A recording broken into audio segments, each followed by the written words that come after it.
I think in my life I've spent probably over, I'd say $5,000 to $10,000 in different forms of supplementation and testing and medical stuff to do with trying to figure out issues that I've had with my gut, histamine issues, eczema, stuff like that.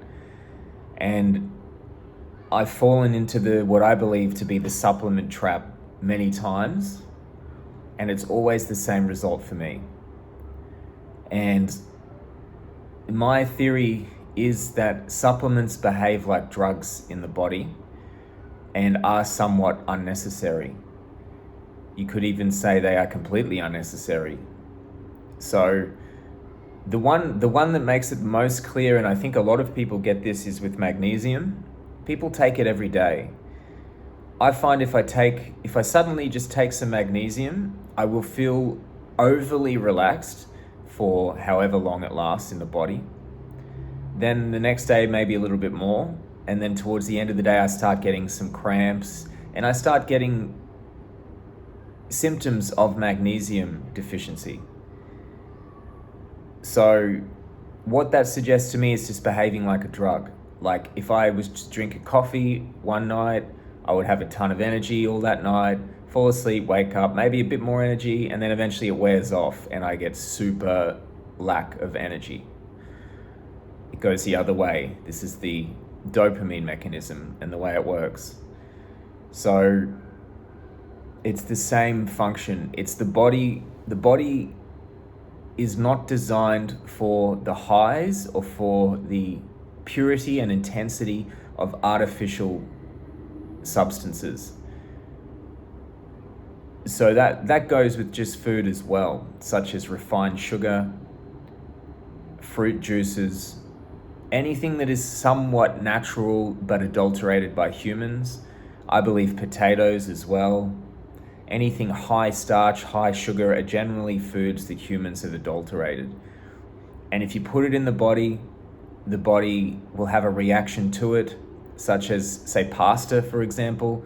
You get a very high insulin response. The body wants rid of it because it's not good for the body. The insulin comes out, gets rid of all the sugar in the blood, and then you have a crash, right? You go too much the other way, which is the addictive or the dopamine response in action. Always the response is after a high, you get a slightly bigger low. The low's always bigger, and then you come back to the median, because everything's always going back there to homeostasis. So if we look at supplements, it's the same thing.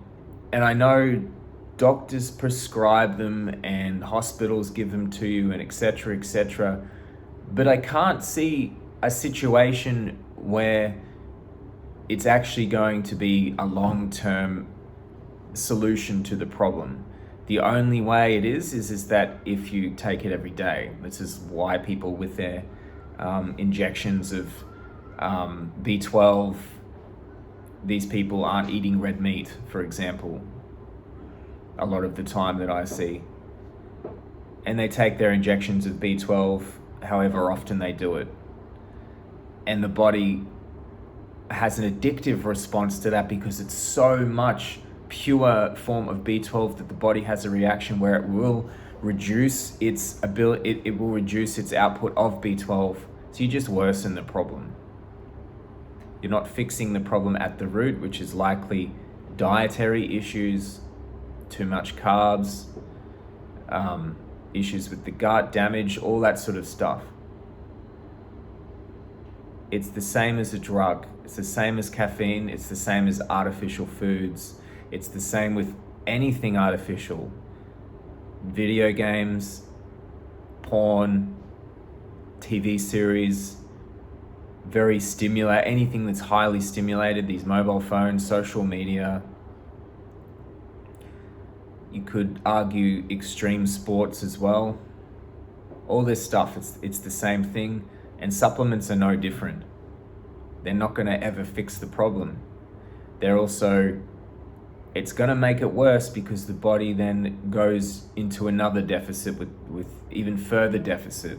You have a further addiction, I have definitely experienced an addiction to magnesium supplementation before. It seems ridiculous, but I remember a time where I could not get out of it. If I stopped taking the magnesium, my magnesium would fall so low that my whole body was cramping. I couldn't sleep. I had issues with my heart. So I'd have to take the magnesium again. And I remember genuinely having to taper it down like a drug. I'm sure it may not be this way with all all supplements, but there's just unfortunately no way to really gauge a lot of them because I can't experience the effects of them as much as things like magnesium because it has such an obvious effect. When I used to fast a lot, I remember during the fast I would drink tons of water because there's nothing else to do and they all tell you to drink tons and tons of water. And then I didn't seem hydrated. I never felt hydrated. Then when I started eating again, the body still was just expelling water. I was so dehydrated because I was eating salt again. It was a real problem. And I can see that the body has made an adaptation to the amount of water that I was drinking so I don't harm it. And it just expels more water. It's this same mechanism over and over and over. And I believe if we master this mechanism, we can really identify true experiences of the body that are sensitive. We can find out what the body needs. We can heal our problems, fix our patterns and habits. I truly believe that, but it starts with not consuming anything that's artificial.